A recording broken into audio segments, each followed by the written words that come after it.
Aku melihat menantuku melempar koper besar ke tengah danau. Samar-samar, aku mendengar suara aneh dari dalamnya. Aku panik, berlari menyeret koper itu ke pinggir, dan memaksanya terbuka. Isinya bukan mayat, tapi bukti kekejaman anakku sendiri. Ternyata selama ini aku membesarkan monster. Sebelum ceritanya dimulai, silakan tulis di kolom komentar dari daerah mana saja teman-teman yang menonton cerita ini. Jangan lupa like dan subscribe agar channel ini bisa semakin berkembang dan bisa mempersembahkan cerita yang lebih menarik lagi. Sore itu langit sangat mendung. Angin bertiup kencang menerbangkan daun-daun kering di halaman villa pinggir danau milikku. Aku berdiri di beranda sambil memegang cangkir teh yang sudah dingin. Niatku datang ke sini adalah untuk memberi kejutan pada anak dan menantuku yang sedang berlibur. Namun, justru aku yang mendapat kejutan mematikan. Mataku menangkap gerakan mencurigakan di dermaga kayu tua itu. Jaraknya hanya sekitar 50 meter dari tempatku berdiri. Aku menyipitkan mata. Itu Wulan. Menantuku sedang menyeret sebuah koper besar berwarna hitam. Dia terlihat kesulitan. Tubuhnya yang kurus tampak gemetar menahan beban koper itu. Aku hendak memanggil namanya. Namun, tindakannya selanjutnya membuat suaraku tercekat di tenggorokan. Wulan mendorong koper itu dengan kuat ke arah air. Koper itu tercebur dengan suara deburan yang keras. Air danau muncrat ke segala arah. Wulan tidak pergi. Dia justru berdiri mematung di pinggir dermaga sambil menutup wajah dengan kedua tangannya. Bahunya berguncang hebat. Dia menangis. Tapi ada hal lain yang membuat darahku berdesir hebat. Telingaku menangkap suara dari arah danau. Itu bukan suara air. Itu suara benturan tumpul dari dalam koper yang mulai mengapung. Ada sesuatu yang hidup di dalam sana. Jantungku rasanya mau copot. Pikiranku langsung melayang ke hal-hal mengerikan. Apakah itu cucuku? Tapi Wulan belum punya anak. Apakah itu hewan peliharaan? Atau potongan tubuh manusia yang masih bergerak? Kakiku langsung bergerak sendiri. Aku melempar cangkir tehku ke lantai. Pecahannya berserakan. Tapi aku tidak peduli. Aku berlari sekuat tenaga menuruni bukit kecil menuju dermaga. Napasku memburu. Umurku sudah tidak muda, tapi rasa takut membuatku bertenaga. Wulan, apa yang kamu lakukan? Teriakku histeris. Wulan menoleh. Wajahnya pucat pasi seperti mayat. Matanya bengkak dan merah. Dia melihatku dengan tatapan kosong yang mengerikan. Bukannya menjawab. Dia justru mundur ketakutan. Dia seperti melihat hantu. Aku tidak mempedulikan Wulan. Aku langsung terjun ke air yang dingin itu. Sepatuku basah kuyup. Rok panjangku menjadi berat karena air. Koper itu mulai tenggelam perlahan. Aku berenang sedikit dan meraih pegangannya. Berat sekali. Aku menariknya sekuat tenaga ke arah dermaga yang dangkal. Otot lenganku terasa sakit. Aku berteriak mengerahkan sisa tenagaku. Akhirnya, koper itu berhasil kutarik ke atas kayu dermaga yang lapuk. Tanganku gemetar hebat saat meraba resleting koper. Terkunci. Aku mencari batu di sekitar situ. Aku menemukan batu seukuran kepalan tangan. Tanpa pikir panjang, aku memukul gembok kecil itu berkali-kali. Wulan berteriak melarangku. Jangan ibu. Jangan dibuka. Ibu tidak akan sanggup melihatnya. Jerit Wulan. Suaranya parau dan putus asa. Aku tidak peduli. Pukulanku semakin keras. Gembok itu hancur. Aku menarik resletingnya dengan kasar. Koper terbuka lebar. Aku memejamkan mata sesaat, takut melihat isinya. Bau apek menguar keluar. Aku memberanikan diri membuka mata. Isinya bukan potongan tubuh manusia. Jantungku yang tadinya berpacu cepat kini seolah berhenti berdetak. Di dalam koper itu ada sebuah boneka porselen kuno. Itu boneka kesayangan Wulan yang dia bawa dari rumah orang tuanya. Tapi kondisinya mengerikan. Wajah boneka yang cantik itu sudah hancur lebur. Bagian matanya bolong. Seluruh gaun boneka itu dilumuri cairan merah kental yang mulai mengering. Aku menyentuhnya sedikit. Baunya kimia. Ini ke tembok. Bukan darah. Tapi efek visualnya sangat meneror mental. Belum selesai keterkejutanku. Mataku tertuju pada benda di bawah boneka itu. Sebuah album foto pernikahan. Album eksklusif bersampul kulit yang dulu kubelikan untuk mereka. Aku membukanya dengan tangan gemetar. Halaman demi halaman membuat napasku sesak. Semua foto anakku, Rangga, telah dirusak. Wajah Rangga di setiap foto telah dicoret-coret menggunakan benda tajam, mungkin pisau atau silet, sampai tidak berbentuk lagi. Kertas fotonya sobek-sobek penuh amarah. Ini bukan sekadar vandalisme. Ini adalah manifestasi kebencian yang mendarah daging. Aku menoleh ke arah Wulan. Dia kini terduduk di lantai dermaga, memeluk lututnya, menggigil bukan karena dingin tapi karena ketakutan yang amat sangat. Wulan, apa artinya ini? Tanyaku lirih. Aku masih syok.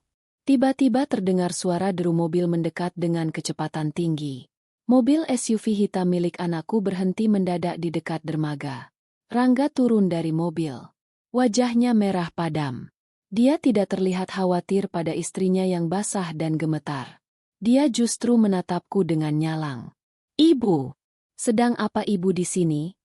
bentak Rangga. Aku berdiri, menunjuk isi koper itu. "Rangga, jelaskan pada ibu, apa yang terjadi dengan rumah tanggamu? Kenapa istrimu membuang benda-benda ini? Kenapa foto pernikahan kalian hancur seperti ini?" Rangga berjalan mendekat. Dia menendang koper itu hingga tertutup kembali. Tatapannya dingin.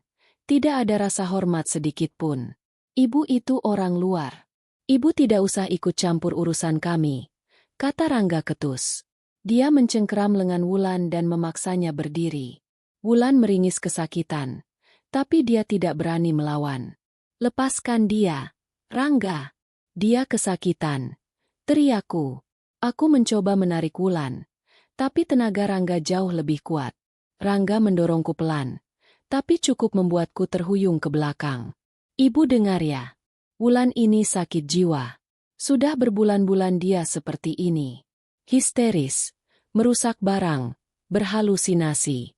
Aku sudah lelah mengurusnya. Rencananya hari ini aku mau membawanya ke rumah sakit jiwa di kota seberang. Tapi dia malah kabur dan membawa koper sampah ini." Aku menatap Wulan. Wulan menggelengkan kepalanya lemah. Matanya memancarkan permohonan tolong yang bisu. Tapi mulutnya terkatup rapat. Seolah ada lem perekat yang menahannya bicara. "Dia menantuku. Rangga, kalau dia sakit, kita obati dengan baik. Bukan dengan cara kasar begini. Lihat matanya. Dia ketakutan padamu," bantahku. Rangga tertawa sinis. Tawa yang belum pernah kudengar sebelumnya. Tawa yang meremehkan. "Ibu tahu apa? Ibu cuma janda tua yang tahunya cuma arisan dan belanja.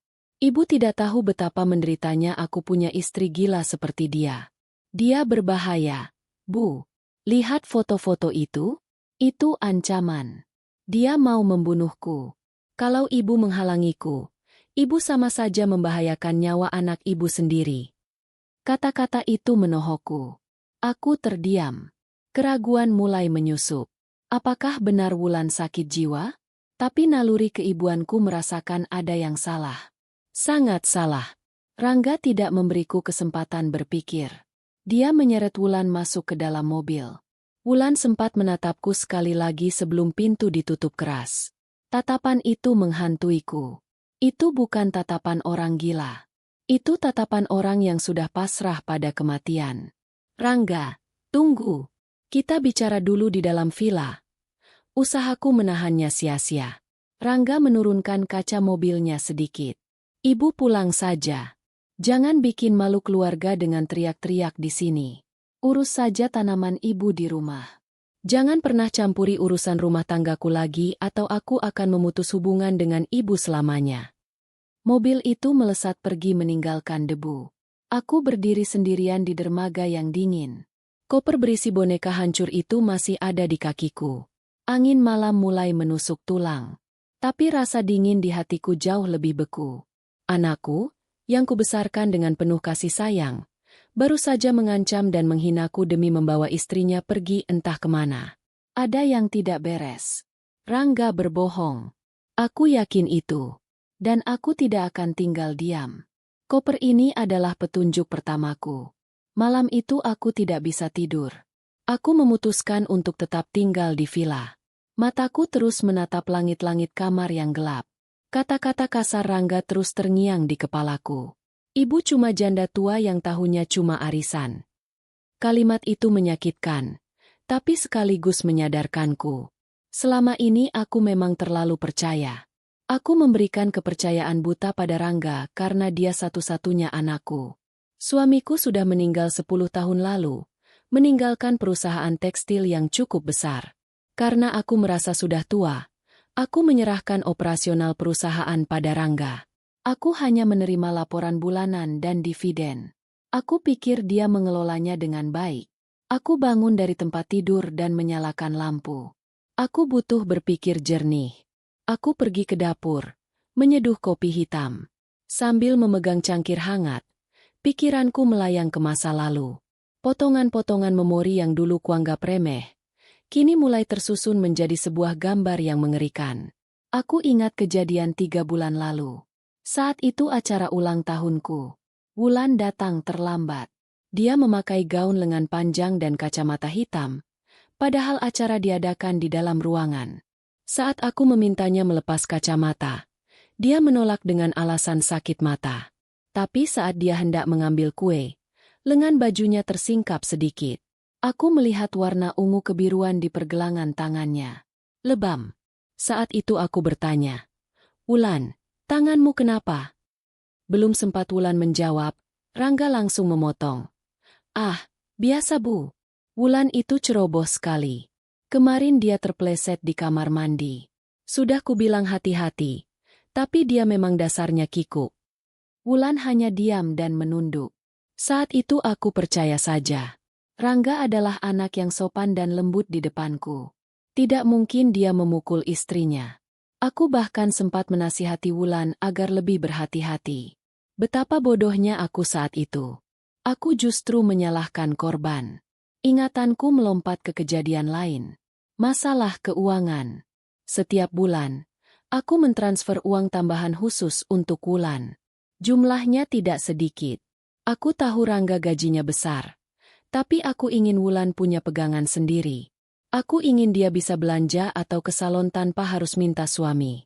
Tapi anehnya, penampilan Wulan semakin hari semakin lusuh.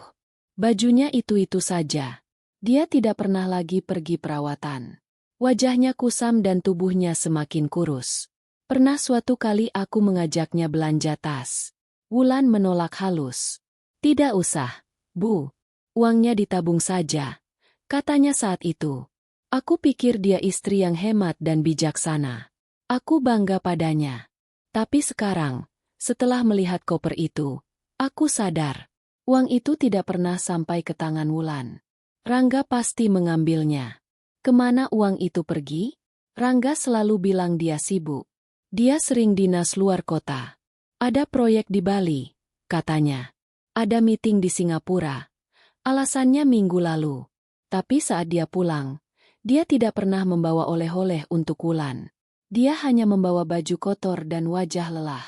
Aku berjalan menuju ruang kerja Rangga di villa ini. Ruangan ini jarang dipakai. Tapi Rangga menyimpan beberapa berkas di sini. Pintunya terkunci. Tapi aku punya kunci cadangan villa. Sebagai pemilik, aku berhak masuk. Aku membuka pintu itu. Ruangannya berantakan. Kertas-kertas berserakan di meja.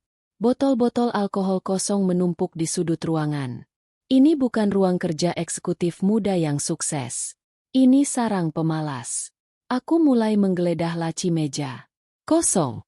Aku beralih ke lemari arsip. Di sana aku menemukan tumpukan surat tagihan.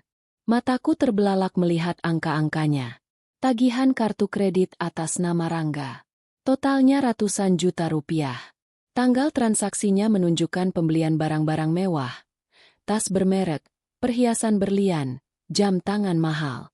Tapi aku tidak pernah melihat Wulan memakai barang-barang itu. Untuk siapa Rangga membeli semua ini? Lalu aku menemukan surat peringatan dari bank. Rumah yang mereka tempati di kota. Rumah yang kubeli lunas untuk hadiah pernikahan mereka. Ternyata sudah digadaikan. Sertifikatnya dijadikan jaminan utang. Cicilannya macet sudah 4 bulan.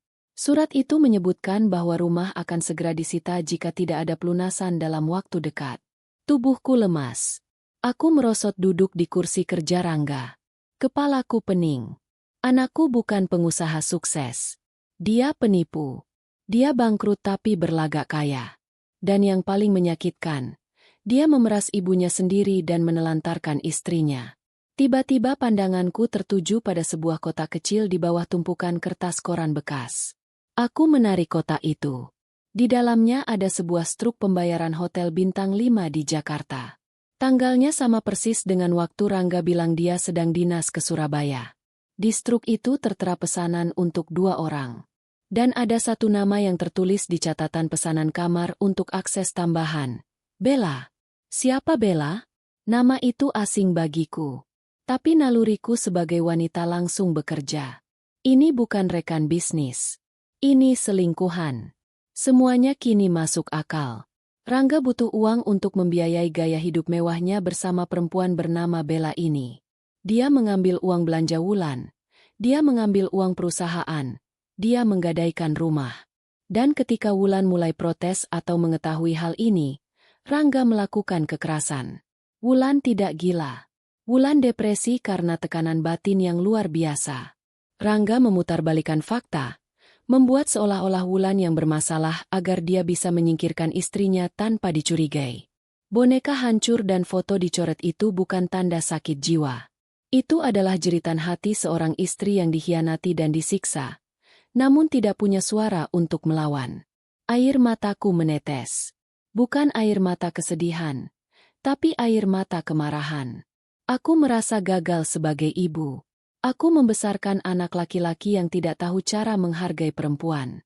Aku membiarkan menantuku menderita di bawah atap rumah yang kubangun. Aku menghapus air mataku dengan kasar. Tidak ada gunanya menangis sekarang. Rangga bilang aku cuma janda tua yang tidak tahu apa-apa? Baik. Aku akan tunjukkan padanya siapa janda tua ini sebenarnya. Dia lupa bahwa darah yang mengalir di tubuhnya berasal dariku. Sifat keras kepalanya itu turunan dariku.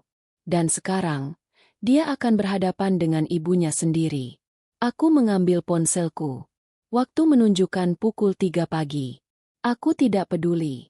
Aku mencari nomor kontak seseorang yang sudah lama tidak kuhubungi. Dimas, pengacara kepercayaan almarhum suamiku. Dia orang yang sangat teliti dan setia pada keluarga kami. Lebih tepatnya, setia padaku, bukan pada Rangga. Aku menekan tombol panggil.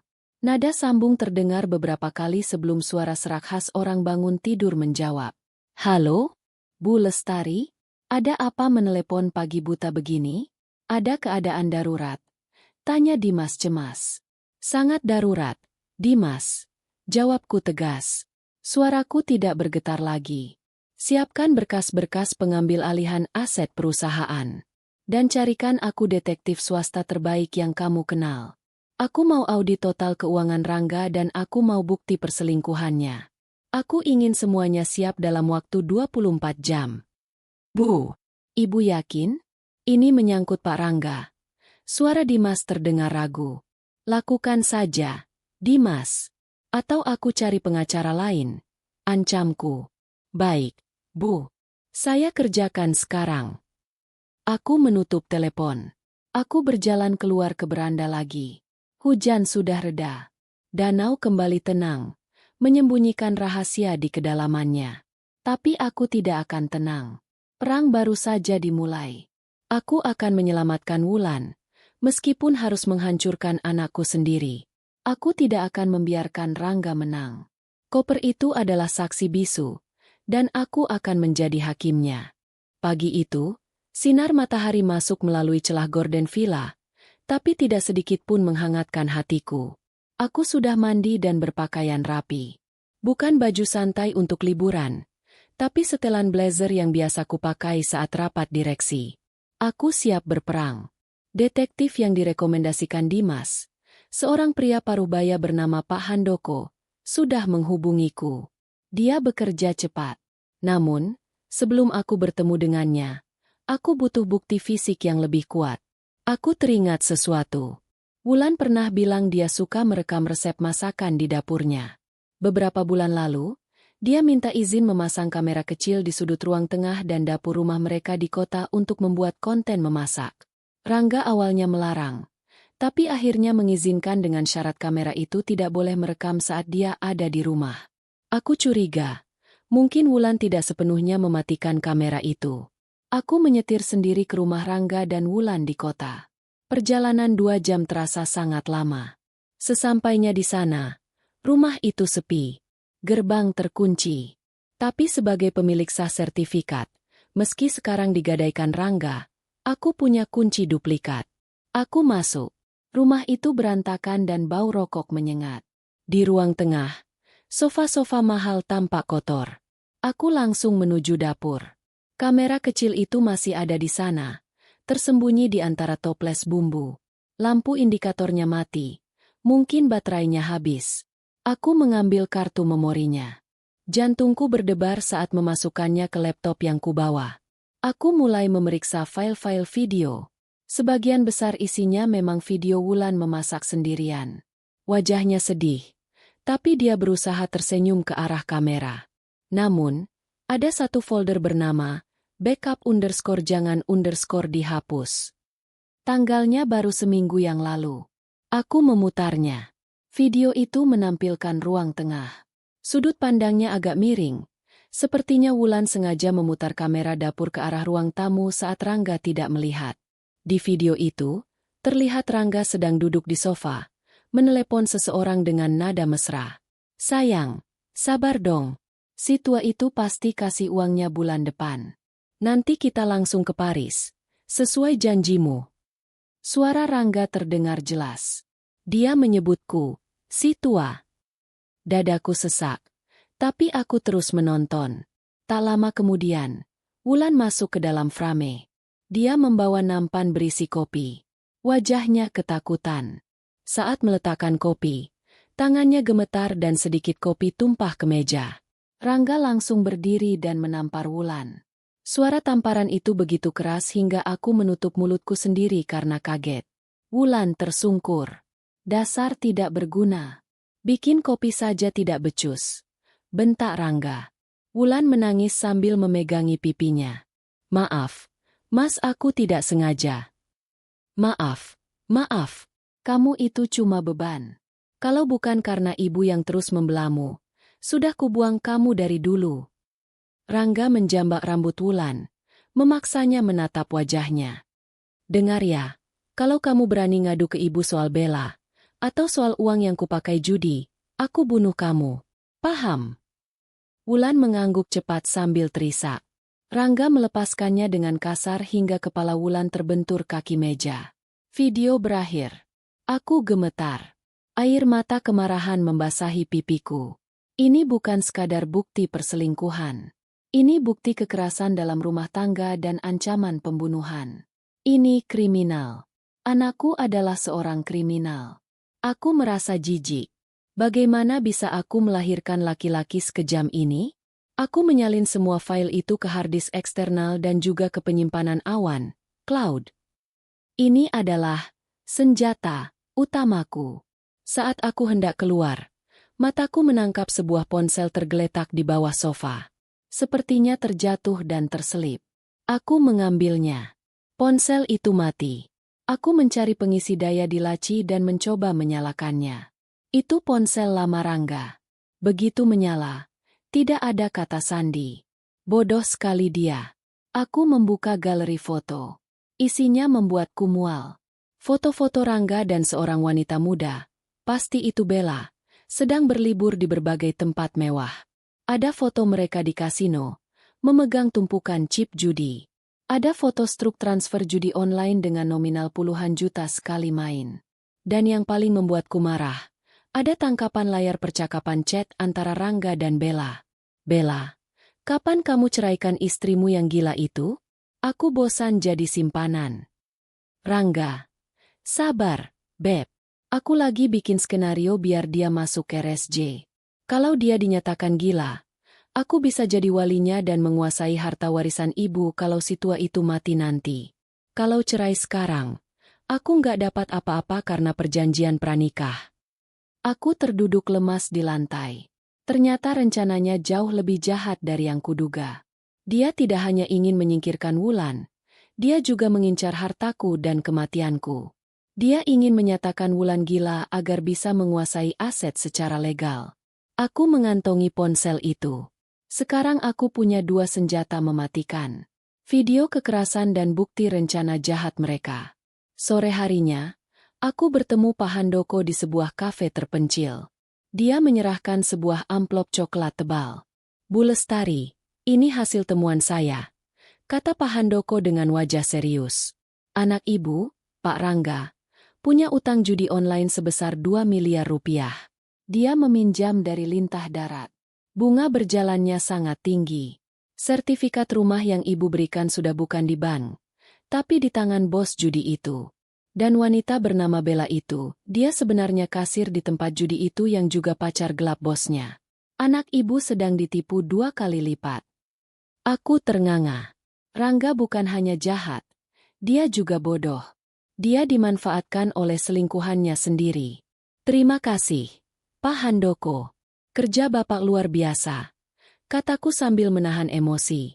Satu lagi, Bu, tambah Pak Handoko. Saya melacak posisi mobil Pak Rangga.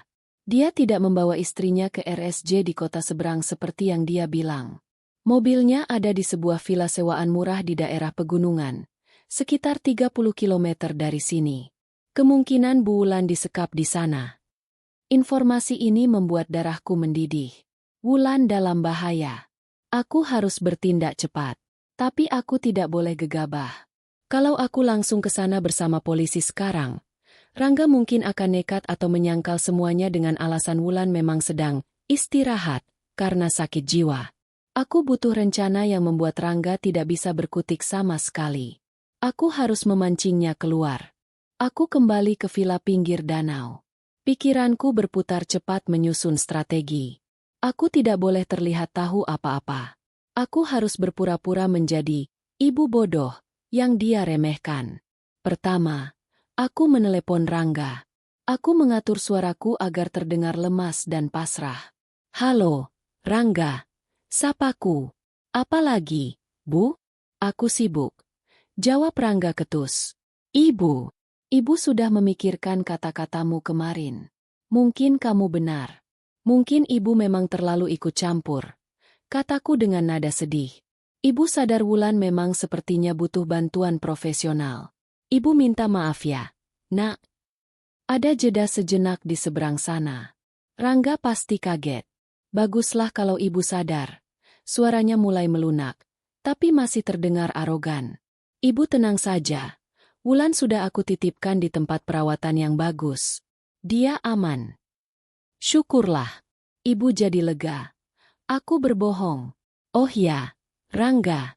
Sebagai permintaan maaf, ibu ingin mengadakan makan malam keluarga besok malam di rumah utama. Ibu ingin menyerahkan pengelolaan aset perusahaan sepenuhnya padamu. Ibu merasa sudah terlalu tua dan lelah. Ibu ingin pensiun dan pindah ke desa saja. Umpan dilempar. Aku tahu titik lemah Rangga, keserakahan. Mendengar kata aset dan pensiun, dia pasti tidak akan menolak. Benarkah, Bu? Nada suaranya berubah drastis menjadi antusias. Wah, itu keputusan yang bijak, Bu. Ibu memang sudah waktunya istirahat. Biar Rangga yang urus semuanya. Rangga akan kembangkan perusahaan ibu. Iya, Nak. Datanglah besok malam jam 7 ya. Ibu juga undang Pak Dimas untuk urus legalitasnya. Kamu datang sendiri saja ya. Kan Wulan sedang dirawat. Kataku. Pasti, Bu. Rangga pasti datang tepat waktu. Jawabnya penuh semangat. Aku menutup telepon. Senyum dingin tersungging di bibirku. Dia masuk perangkap. Langkah kedua. Aku menghubungi Dimas. Dimas, besok malam datang ke rumah utama. Bawa berkas pengalihan aset, tapi yang palsu.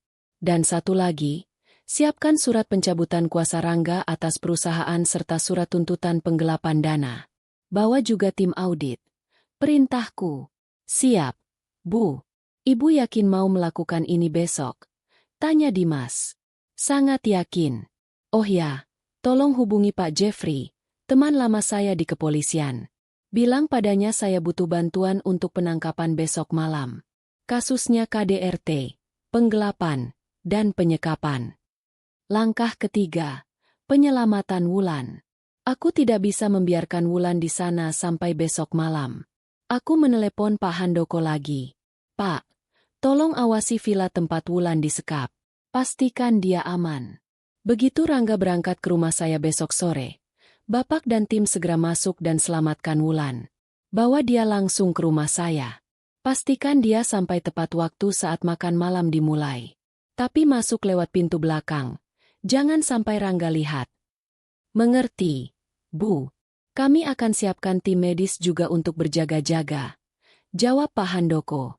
Malam itu aku sibuk mempersiapkan panggung. Aku membersihkan ruang makan besar di rumah utama. Aku mengeluarkan perangkat makan perak terbaik. Aku ingin suasana terlihat mewah dan resmi, agar Rangga merasa dia benar-benar akan dinobatkan sebagai raja. Lalu, aku mengambil koper hitam yang kutemukan di danau. Koper itu sudah kering. Aku meletakkannya di gudang dulu. Boneka porselen yang hancur itu kuambil. Aku menatap wajah boneka yang rusak itu. Besok, boneka ini akan menjadi tamu kehormatan di meja makan Rangga. Aku juga mencetak foto-foto perselingkuhan Rangga dan Bella dalam ukuran besar. Aku menyiapkan proyektor di ruang makan. Aku akan memutar video penyiksaan itu di layar lebar. Biar Rangga melihat betapa mengerikannya dirinya sendiri. Terakhir, aku menulis surat undangan makan malam. Bukan untuk kerabat, tapi untuk Bella. Ya. Aku mengundang selingkuhan anakku. Aku mendapatkan nomornya dari ponsel Rangga. Aku mengirim pesan singkat. Hai Bella. Saya Ibu Lestari, ibunya Rangga. Saya tahu hubungan kalian. Jangan takut. Saya justru mendukungnya karena Wulan sudah gila. Besok malam ada acara penyerahan harta warisan ke Rangga. Datanglah. Rangga ingin memberimu kejutan. Tentu saja ini bohong. Tapi wanita matre seperti Bella tidak akan melewatkan momen pembagian harta. Dia pasti datang. Dan kehadirannya akan menjadi bensin yang membakar habis kebohongan Rangga. Semua sudah siap. Aku duduk di kursi utamaku di ujung meja makan yang panjang dan kosong. Bayangan suamiku seolah hadir di sana, menatapku dengan sedih. Maafkan aku, Mas. Bisikku. Aku harus menghancurkan anak kita untuk menyelamatkan jiwanya, atau setidaknya, menghentikan kejahatannya. Besok malam akan menjadi malam penghakiman. Tidak ada lagi ibu yang lembut. Yang ada hanyalah seorang wanita yang menuntut keadilan bagi sesama wanita. Rangga akan belajar bahwa meremehkan seorang ibu adalah kesalahan paling fatal dalam hidupnya. Jam dinding besar di ruang tengah berdentang 7 kali. Suaranya menggema di seluruh penjuru rumah utama yang megah namun terasa dingin malam ini. Aku duduk di ujung meja makan panjang yang terbuat dari kayu jati tua. Di hadapanku, berbagai hidangan lezat sudah tersaji. Ada rendang, ayam bakar, dan sup buntut kesukaan Rangga. Semuanya tertata rapi di atas piring porselen terbaik keluargaku. Lilin-lilin di atas meja menyala redup, menciptakan bayangan-bayangan panjang di dinding. Suasana ini sengaja kubuat sedikit temaram, bukan romantis, tapi mencekam. Aku ingin Rangga merasakan ada sesuatu yang mengintip dari kegelapan. Aku mengenakan kebaya hitam bludru milik ibuku. Rambutku kusinggul rapi tanpa hiasan apapun. Wajahku datar, tanpa senyum, tanpa riasan berlebih. Aku menatap pintu depan yang masih tertutup rapat. Jantungku berdetak stabil. Rasa takut dan sedih yang kemarin melandaku sudah hilang sepenuhnya, digantikan oleh dinginnya tekad untuk memberi pelajaran. Di saku bajuku, ada remote kecil untuk mengendalikan sistem suara di ruangan ini. Di bawah meja, tersembunyi tombol untuk menyalakan proyektor. Panggung sandiwara ini sudah siap sepenuhnya. Tak lama kemudian, terdengar suara mesin mobil menderu di halaman. Itu suara mobil sport Rangga. Mobil yang belakangan aku tahu dibeli dengan uang hasil menipu perusahaan. Pintu depan terbuka. Rangga melangkah masuk dengan gaya percaya diri yang berlebihan. Dia mengenakan setelan jas abu-abu mengkilap, rambutnya ditata rapi dengan pomade, dan aroma parfum mahalnya langsung memenuhi ruangan. Dia tersenyum lebar saat melihatku, senyum seorang pemenang yang akan mengambil hadiahnya. Dia tidak tahu bahwa dia sedang berjalan masuk ke dalam lubang kuburnya sendiri. "Selamat malam, Bu," sapa Rangga dengan suara lantang. Dia berjalan mendekat dan mencium tanganku sekilas. Bibirnya terasa dingin di kulitku. "Wah, Ibu niat sekali malam ini. Masakannya banyak, suasananya juga klasik." "Duduklah, Rangga," kataku singkat. Tanganku menunjuk kursi di sebelah kananku. Rangga menarik kursi itu. Dia tampak sangat bersemangat. Matanya langsung melirik tumpukan berkas di meja samping yang dijaga oleh Dimas. Dimas berdiri tegak di sudut ruangan. Wajahnya kaku seperti patung. Rangga mengangguk remeh pada Dimas, seolah pengacara senior itu hanyalah pelayan baginya. "Jadi, kapan kita tanda tangan berkasnya, Bu? Aku tidak sabar mau membenahi perusahaan. Banyak ide bisnis yang mau aku jalankan," celoteh Rangga sambil mengambil serbet makan. Dia bahkan tidak bertanya kabar Wulan. Baginya, istrinya hanyalah sampah yang sudah dia buang. "Makan dulu, Rangga. Kita bicara bisnis setelah perut kenyang." Jawabku tenang. Aku memberi isyarat pada pelayan untuk menuangkan air. Rangga mulai makan dengan lahap. Dia tampak tidak punya beban dosa sedikit pun. Aku memandanginya makan. Dulu, aku sering menyuapinya saat dia kecil. Aku sering meniup buburnya agar tidak panas. Sekarang, aku melihat mulut yang sama itu mengunyah makanan dengan rakus. Mulut yang sama yang membentak istrinya dan menipu ibunya. Rasa sayangku perlahan menguap, berganti menjadi rasa jijik yang mendalam. "Enak sekali, Bu. Koki baru ya?" tanya Rangga dengan mulut penuh. "Bukan. Itu resep Wulan." Jawabku datar. Rangga tersedak sedikit. Dia batuk, lalu meminum airnya dengan cepat. Wajahnya berubah masam. "Kenapa Ibu sebut nama dia? Bikin selera makan hilang saja." "Kenapa? Kamu takut?" tanyaku, menatap matanya tajam. Rangga tertawa paksa. "Takut? Sama orang gila? Lucu Ibu ini. Aku cuma malas ingat masalah. Dia sekarang sudah tenang di tempatnya. Ibu tidak usah bahas lagi." Aku diam sejenak. Tanganku merogoh saku, memegang remote kecil itu. "Rangga, coba kamu lihat di kursi sebelah kirimu. Ada hadiah perpisahan dari Wulan untukmu." Rangga mengerutkan kening. Dia menoleh ke kursi kosong di sebelahnya. Sebelumnya kursi itu tertutup kain taplak meja yang agak panjang. Rangga menyingkap kain itu sedikit. Detik berikutnya, wajahnya pucat pasi. Matanya melotot seolah mau keluar. Dia melompat dari kursinya hingga kursi itu terjungkal ke belakang dengan suara keras. "Setan! Apa-apaan ini?" teriak Rangga. Di atas kursi itu, duduk manis boneka porselen yang hancur itu. Wajah boneka itu retak, matanya bolong satu, dan gaun rendahnya yang putih kotor oleh noda cat merah yang menyerupai darah kering.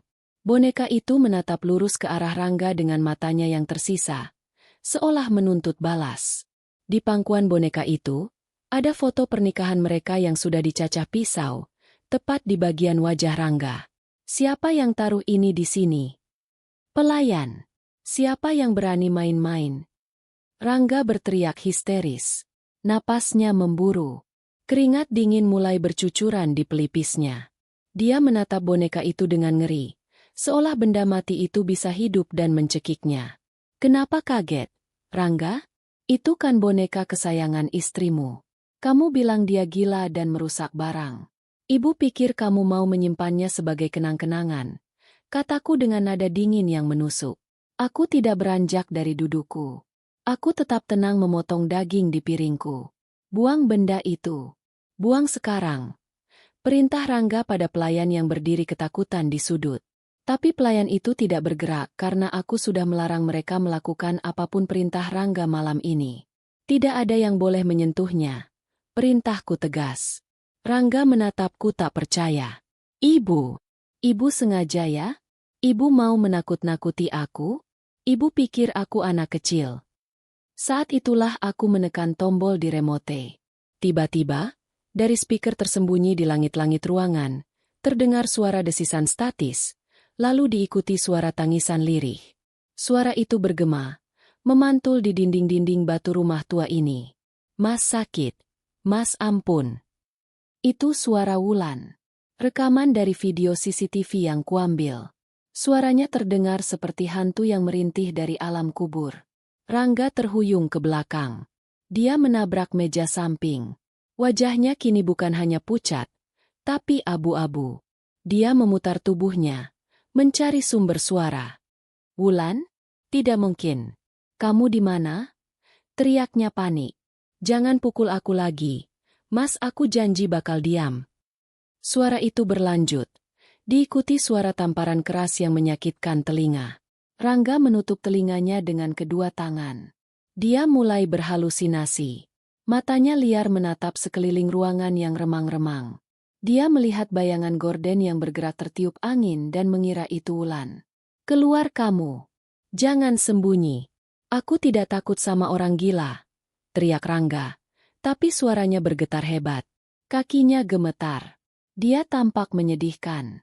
Pria yang tadi begitu sombong kini menciut seperti tikus yang terpojok. Aku menatapnya tanpa belas kasihan. Kenapa kamu takut mendengar suara istrimu sendiri? Rangga, bukankah kamu bilang dia sakit jiwa? Orang sakit jiwa tidak bisa menghantuimu. Kecuali, kalau kamu merasa bersalah. Diam, Bu. Ibu sekongkol sama dia ya? Di mana dia? Di mana perempuan sialan itu?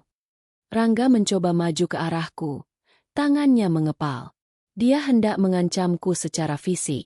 Dimas langsung melangkah maju, menghalangi Rangga. Meski tua, Dimas punya postur tinggi besar. Tatapannya tajam memperingatkan Rangga untuk tidak menyentuhku. Minggir. Ini urusan keluarga. Bentak Rangga. Duduk, Rangga. Kataku, masih dengan nada rendah yang berbahaya. Pertunjukan belum selesai. Kamu belum melihat menu utamanya. Rangga terengah-engah. Dia menyeka keringat di dahinya dengan kasar. Dia melihat boneka itu lagi. Entah karena efek cahaya lilin atau karena pikiran jahatnya sendiri. Dia merasa kepala boneka itu bergerak sedikit menoleh padanya. Rangga menjerit pendek dan mundur menjauh. Mentalnya mulai runtuh. Rasa bersalah, ketakutan, dan paranoia bercampur menjadi racun yang melumpuhkan akal sehatnya. Dia pikir dia berkuasa, tapi malam ini dia sadar bahwa dia tidak punya kendali atas apapun, bahkan atas rasa takutnya sendiri. Inilah hukuman pertama, membiarkan dia dihantui oleh dosanya sendiri. Rangga mencoba mengatur napasnya. Dia menyambar gelas air di meja dan menegaknya sampai habis. Air tumpah membasahi kemeja mahalnya. Dia berusaha keras mengumpulkan sisa-sisa kewarasannya. Dia menatapku dengan mata merah penuh amarah. Rasa takutnya mulai berubah menjadi agresivitas. Mekanisme pertahanan diri seorang pengecut. Cukup main-mainnya, Bu. Desis Rangga. Suaranya parau. Ibu mau apa sebenarnya?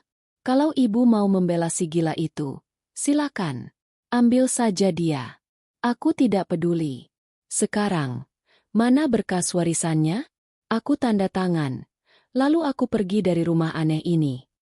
Aku meletakkan pisau dan garpuku perlahan. Denting logam beradu dengan piring keramik terdengar nyaring di keheningan.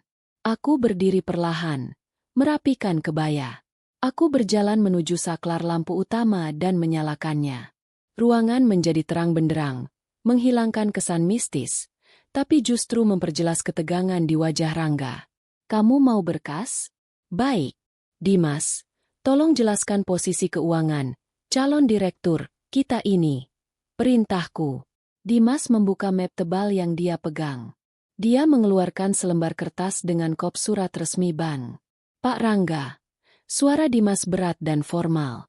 Berdasarkan audit yang kami lakukan pagi ini, Anda memiliki utang pribadi sebesar 2,5 miliar rupiah kepada pihak ketiga non-perbankan, alias lintah darat. Selain itu, Anda terbukti menggelapkan dana operasional perusahaan sebesar 800 juta rupiah dalam 6 bulan terakhir untuk keperluan pribadi. Rangga terbelalak. Mulutnya terbuka. Tapi tidak ada suara yang keluar. Rahasianya terbongkar. Itu bohong. Audit macam apa itu? Saya bisa jelaskan. Itu investasi. Sanggah Rangga panik. Investasi di meja judi. Potongku tajam. Aku menekan tombol di bawah meja. Layar proyektor putih turun dari langit-langit di belakangku. Proyektor menyala. Gambar pertama yang muncul adalah foto Rangga sedang duduk di meja kasino, tertawa lebar dengan tumpukan chip di depannya. Di sebelahnya, seorang wanita cantik dengan gaun merah seksi sedang memeluk lehernya. Wanita itu Bella. Rangga mundur selangkah lagi. Kakinya lemas. Dia menabrak dinding. Dan ini, kataku sambil menekan tombol slide berikutnya. Layar menampilkan bukti transfer bank. Deretan angka 0 yang panjang mengalir ke rekening atas nama Bella dan sebuah situs judi online. Tanggalnya cocok dengan tanggal saat Rangga bilang dia butuh modal tambahan untuk proyek pabrik. Kamu menipu ibumu sendiri, Rangga. Kamu bilang butuh uang untuk beli mesin baru, ternyata untuk berjudi dan memelihara pelacur. Kataku, meludahkah kata terakhir dengan jijik. Dia bukan pelacur. Dia pacarku. Rangga berteriak membela diri, tapi pembelaannya justru semakin menjatuhkannya. Dia satu-satunya yang mengerti aku. Tidak seperti Wulan yang membosankan dan ibu yang cerewet. Oh, begitu? Kataku tenang. Kalau begitu, mari kita sambut tamu spesial kedua kita. Aku memberi isyarat ke arah pintu masuk. Pintu terbuka. Seorang wanita muda masuk dengan langkah ragu. Itu Bella. Dia mengenakan gaun pesta yang mencolok, mengira dia datang ke pesta perayaan. Dia memegang tas tangan bermerek, yang dibeli dengan uangku. Namun, senyum di wajahnya lenyap saat melihat suasana tegang di ruangan itu. Dia melihat Rangga yang berantakan dan berkeringat. Lalu melihatku yang berdiri tegak menatapnya tajam. Sayang, katanya ada pesta. Tanya Bella bingung. Dia berjalan mendekati Rangga. Rangga kaget setengah mati. Bella, kenapa kamu di sini? Siapa yang undang? Ibumu yang mengundangku. Jawab Bella polos. Katanya kamu mau dapat warisan malam ini. Aku tertawa kecil. Tawa yang kering. Warisan? Betul sekali. Warisannya adalah utang. Aku menatap Bella. Nona Bella, perkenalkan, saya Lestari, pemilik semua uang yang selama ini kamu nikmati. Sayangnya, pesta malam ini bukan pesta bagi-bagi harta, tapi pesta penagihan. Asal kamu tahu, laki-laki di sebelahmu ini bangkrut. Rumahnya disita, mobilnya kredit macet, dan dia punya utang 2 miliar lebih. Dan yang lebih menarik, saya tahu kamu bekerja sama dengan bos judi tempat Rangga berhutang, kan? Wajah Bella berubah drastis. Topeng manisnya runtuh. Dia menatap Rangga dengan tatapan jijik. Apa? Kamu bangkrut? Katamu kamu pewaris tunggal kaya raya. Bella, jangan dengarkan dia. Ibuku cuma menggertak. Rangga mencoba meraih tangan Bella, tapi Bella menepisnya kasar. Jangan sentuh aku, penipu miskin, bentak Bella. Aku sudah buang-buang waktu meladenimu cuma karena aku pikir kamu tambang emas. Ternyata kamu cuma sampah. Pertengkaran pecah di hadapanku. Rangga yang hancur egonya dimaki-maki oleh selingkuhannya sendiri. Bukti faktual ini menghancurkan harga dirinya sebagai laki-laki. Dia tidak punya uang, tidak punya kekuasaan. Dan sekarang dia tahu bahwa wanita yang dia banggakan ternyata hanya memanfaatkannya. Cukup. Teriakku menghentikan drama murahan itu. Suaraku menggema. Mereka berdua terdiam menatapku. Dimas, tunjukkan video terakhir. Perintahku. Layar proyektor berubah. Kali ini bukan foto, tapi video. Video dari dapur rumah Rangga. Adegan Rangga menampar Wulan, menjambaknya, dan mengancam membunuhnya berputar jelas di layar besar. Suara tamparan itu terdengar lagi, lebih keras dan menyakitkan. Bella menutup mulutnya kaget. Dia mungkin wanita jahat, Tapi melihat kekerasan sebrutal itu membuatnya ngeri juga. Rangga terpaku menatap layar. Dia melihat dirinya sendiri bertindak seperti binatang. Tidak ada lagi penyangkalan. Bukti visual ini tidak bisa dibantah. Itu editan.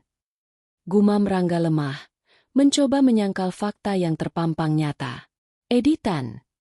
Aku berjalan mendekatinya. CCTV itu tidak pernah bohong. Rangga, kamu menyiksa istrimu. Kamu memukulinya, menghina mentalnya sampai dia depresi. Lalu kamu berencana membuangnya ke rumah sakit jiwa supaya kamu bisa menguasai hartaku bersama wanita ini. Aku menunjuk Bella. Bella menggeleng cepat. Saya nggak ikut-ikutan soal siksa-menyiksa. Saya cuma mau uangnya. Bella mencoba cuci tangan. Kamu sama saja busuknya, kataku pada Bella. Tapi urusanku denganmu nanti. Sekarang urusanku dengan anak durhaka ini. Aku berdiri tepat di depan Rangga. Tinggiku kalah jauh darinya. Tapi malam ini aku merasa raksasa. Mulai detik ini, kamu dipecat dari perusahaan. Semua fasilitas ditarik. Kartu kredit, mobil, akses apartemen, semuanya diblokir. Kamu tidak punya apa-apa lagi selain baju yang menempel di badanmu. Rangga jatuh berlutut. Bukan karena menyesal, tapi karena kakinya tidak kuat menopang beban kenyataan. Dunianya runtuh dalam waktu kurang dari 1 jam. Serangan faktual ini telak menghantam ulu hatinya. Dia kehilangan harta, jabatan, wanita idaman, dan harga diri sekaligus. Bu, ibu nggak bisa begini. Aku anak ibu. Rangga merengek, mencoba menggunakan kartu terakhirnya. Hubungan darah. Anak. Aku menatapnya dingin. Anakku sudah mati saat dia memutuskan untuk memukul istrinya. Kamu bukan anakku. Kamu kriminal. Tiba-tiba terdengar suara sirine polisi dari kejauhan. Semakin lama semakin dekat. Wajah Rangga berubah dari putus asa menjadi teror murni. Dia menatapku. Ibu. Ibu panggil polisi. Tentu saja. Jawabku santai. KDRT, penggelapan, penipuan. Itu semua butuh sel yang dingin, bukan pelukan ibu. Malam itu, ruang makan Moaku menjadi ruang sidang. Dan vonis sudah dijatuhkan. Tidak ada ampun. Tidak ada belas kasihan. Fakta telah berbicara. Dan faktanya adalah Rangga harus hancur agar keadilan bisa tegak. Suara sirine mobil polisi meraung-raung memecah keheningan malam di lingkungan perumahan elit kami. Cahaya lampu rotarinya yang berwarna biru dan merah menembus jendela kaca ruang makan, menciptakan tarian cahaya yang mengerikan di wajah pucat Rangga. Dia masih berlutut di lantai, tubuhnya gemetar hebat seperti anak kecil yang tertangkap basah mencuri. Namun kali ini yang dia curi adalah kehidupan dan kebahagiaan orang lain. Bella, wanita yang tadi begitu angkuh, kini terpojok di dinding dekat pintu keluar. Wajahnya tegang mencari celah untuk melarikan diri dari kekacauan ini. Pintu depan rumahku terbuka lebar tanpa diketuk. Langkah kaki tegap sepatu bot militer terdengar menghantam lantai marmer dengan irama yang mengintimidasi. Pak Jeffrey, sahabat lama almarhum suamiku yang kini menjabat sebagai kepala satuan reserse kriminal, masuk diikuti oleh 4 orang anggotanya yang berseragam lengkap. Wajah Pak Jeffrey keras dan dingin. Tidak ada senyum ramah yang biasa dia tunjukkan saat berkunjung untuk minum kopi. Malam ini dia datang sebagai penegak hukum. Matanya langsung menyapu ruangan, melewati aku, dan terkunci pada sosok Rangga yang menyedihkan di lantai. Rangga mendongak.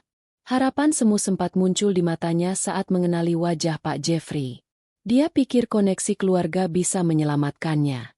Dia mencoba berdiri, kakinya goyah. Tangannya terulur gemetar ke arah Pak Jeffrey seolah meminta perlindungan. Om Jeffrey, tolong aku. Rengek Rangga dengan suara parau yang menyedihkan. Ibu sudah gila. Om. Dia menjebak aku. Dia menyewa orang untuk memfitnah aku. Tolong usir mereka semua. Om.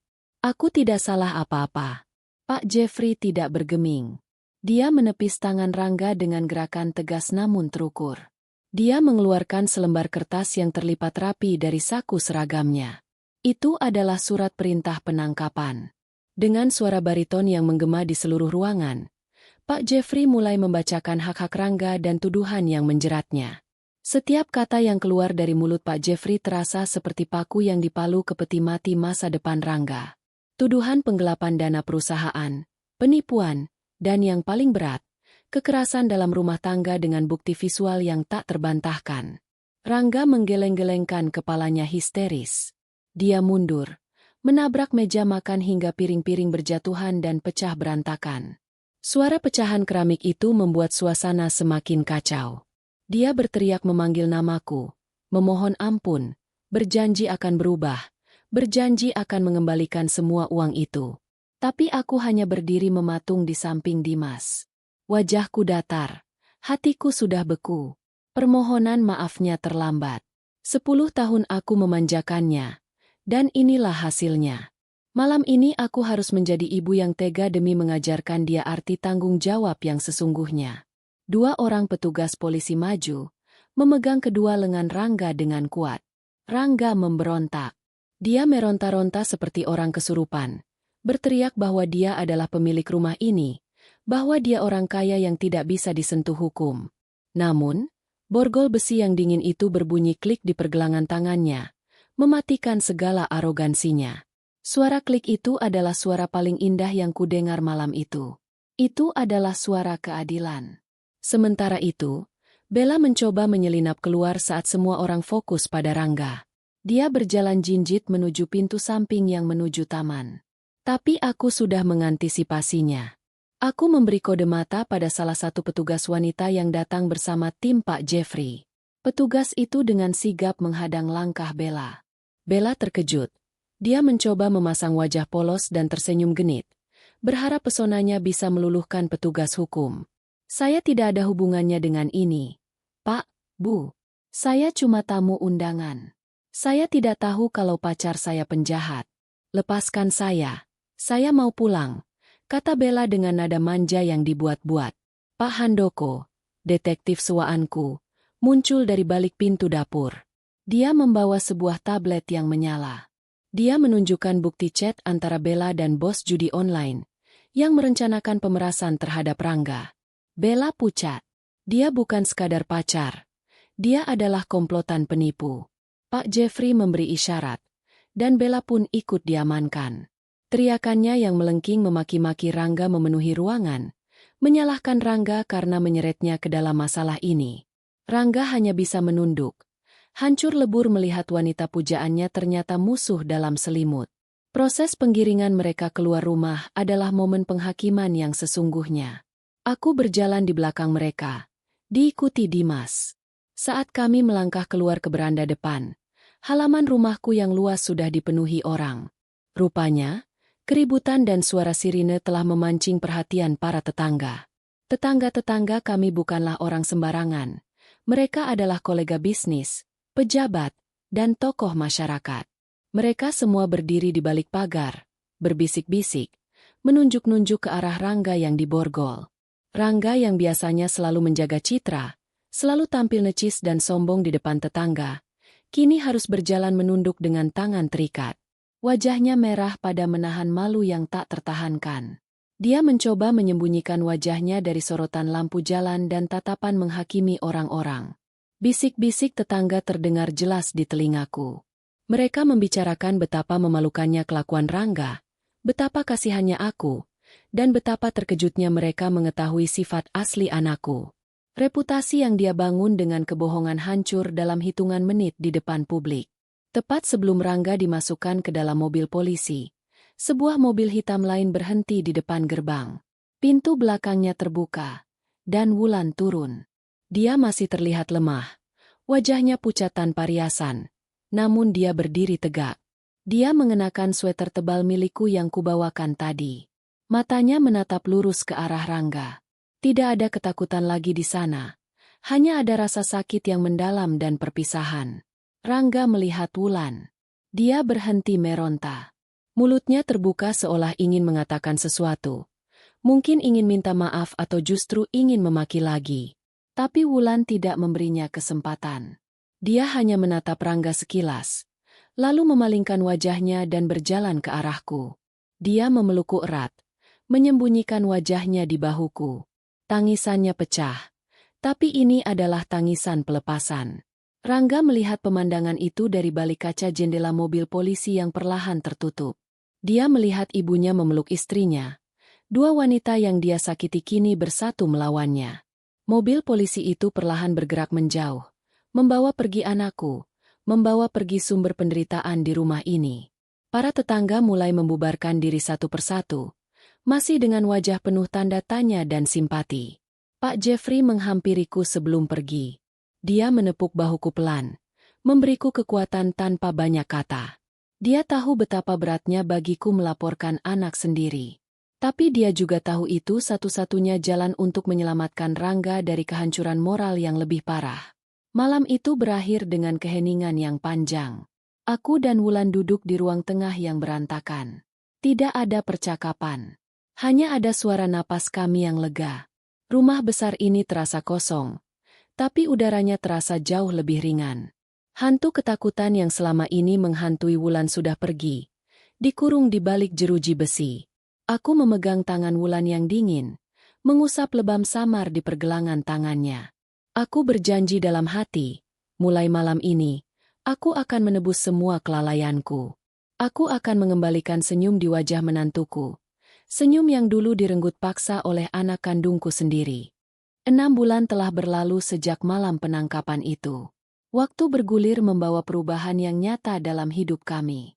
Pagi ini, sinar matahari terasa hangat menyentuh kulitku saat aku membuka pintu kaca butik baruku di pusat kota. Aroma kopi segar dari kedai sebelah dan wangi kain baru menyambut indera penciumanku. Papan nama di depan toko bertuliskan, Lestari Wulan, Kebaya dan Batik. Ya, kami memutuskan untuk memulai lembaran baru dengan membangun bisnis bersama, menggunakan sisa tabungan dan aset yang berhasil kami selamatkan. Aku berjalan masuk ke dalam butik, menyapa beberapa karyawan yang sedang menata manekin. Di sudut ruangan dekat meja desain, Wulan sedang sibuk membuat sketsa pola kebaya untuk pelanggan VIP kami. Dia menoleh saat melihatku datang. Wajahnya berseri-seri. Pipinya yang dulu tirus kini sudah kembali berisi. Rona merah alami menghiasi wajahnya. Rambutnya yang dulu kusam kini berkilau sehat. Tidak ada lagi Wulan yang ketakutan, yang menunduk, yang gemetar saat mendengar suara keras. Wulan yang sekarang adalah wanita karir yang percaya diri, desainer berbakat yang karyanya mulai dikenal banyak orang. Dia berdiri dan mencium pipiku. Selamat pagi, Ibu. Kopi Ibu sudah siap di meja. Katanya ceria. Terima kasih, sayang. Bagaimana pesanan untuk pernikahan minggu depan? Tanyaku sambil meletakkan tas. Aman, Bu. Semua sudah masuk tahap finishing. Oh ya, tadi ada surat dari pengacara Pak Dimas. Jawab Wulan. Nadanya sedikit berubah menjadi lebih serius namun tetap tenang. Aku mengambil surat itu. Itu adalah laporan perkembangan kasus Rangga. Proses pengadilan sudah selesai bulan lalu. Rangga divonis 5 tahun penjara atas tuduhan berlapis. Selain itu, dia juga harus bekerja di dalam lapas untuk membayar ganti rugi, meski jumlahnya tidak akan pernah cukup. Kabar dari dalam penjara tidak terlalu baik baginya. Rangga yang manja kesulitan beradaptasi dengan kerasnya kehidupan sel. Dia sering sakit-sakitan dan dikucilkan oleh narapidana lain karena kasusnya yang memukuli istri, sebuah tindakan yang bahkan dianggap hina oleh para penjahat sekalipun. Sedangkan Bella, nasibnya tidak kalah buruk. Dia terbukti terlibat dalam sindikat penipuan dan judi online. Dia mendapat hukuman 3 tahun penjara. Semua aset hasil penipuannya disita negara. Dia kembali ke titik nol, bahkan minus. Karma telah bekerja dengan caranya yang presisi. Mereka yang dulu tertawa di atas penderitaan orang lain, kini menangis di tempat yang paling sunyi. Aku melipat surat itu dan menyimpannya di laci. Aku tidak merasa sedih lagi. Rasa sakit itu sudah sembuh, meninggalkan bekas luka yang mengingatkanku untuk lebih waspada dan bijaksana. Aku menatap Wulan. Dia sudah kembali fokus pada gambarnya. Bersenandung kecil mengikuti lagu yang diputar di radio butik. Aku bersyukur Tuhan memberiku kesempatan kedua untuk memperbaiki hubungan ini. Aku kehilangan seorang putra, tapi aku mendapatkan seorang putri yang tulus. Sore harinya, Kami menutup toko lebih awal. Wulan mengajakku pergi ke suatu tempat. Aku menurut saja saat dia menyetir mobil menuju arah pinggiran kota. Ternyata dia membawaku kembali ke villa di tepi danau, tempat di mana semuanya bermula. Tempat di mana dia pernah melempar koper berisi keputusasaan itu. Kami berjalan beriringan menuju dermaga kayu tua yang kini sudah diperbaiki. Matahari sedang terbenam, memantulkan warna jingga keemasan di permukaan air danau yang tenang. Angin sepal-sepal menerbangkan ujung kerudung Wulan. Dia berdiri di tempat yang sama saat aku memergokinya 6 bulan lalu. Tapi kali ini, dia tidak menangis. Dia tersenyum menatap air. "Bu, terima kasih," ucapnya lirih tanpa menoleh. "Untuk apa, Nak?" "Karena ibu tidak menyerah padaku. Karena ibu percaya padaku saat semua orang, bahkan suamiku sendiri, bilang aku gila. Kalau ibu tidak datang hari itu, mungkin aku sudah benar-benar gila atau mati bunuh diri di danau ini," katanya. Suaranya bergetar karena haru. Aku memeluk bahunya dari samping. Aku yang harusnya berterima kasih. "Wulan, kamu bertahan sekuat itu sendirian. Kamu wanita hebat. Maafkan ibu yang terlambat menyadarinya." Wulan menggenggam tanganku erat. Kami berdiri di sana dalam diam, menikmati kedamaian yang akhirnya kami miliki. Bayangan masa lalu tentang koper, boneka hancur, dan teriakan Rangga seolah larut bersama air danau yang mengalir tenang. Kami telah melewati badai yang paling dahsyat, dan kini kami berdiri kokoh. Di kejauhan, seekor burung bangau terbang rendah menyentuh air, lalu melesat naik ke angkasa, bebas dan merdeka. Seperti itulah perasaan kami sekarang. Bebas dari rasa takut, bebas dari penindasan, dan bebas untuk menjalani hidup yang bahagia. Rangga dan Bella adalah masa lalu yang kelam, sebuah pelajaran mahal tentang manusia. Tapi aku dan Wulan adalah masa depan. Kami memiliki satu sama lain, dan itu sudah lebih dari cukup. Kami berbalik meninggalkan dermaga, berjalan menuju villa yang kini terasa hangat, siap menyambut makan malam yang penuh tawa, bukan air mata. Hidup terus berjalan, dan karma telah menempatkan segala sesuatu pada tempatnya yang adil.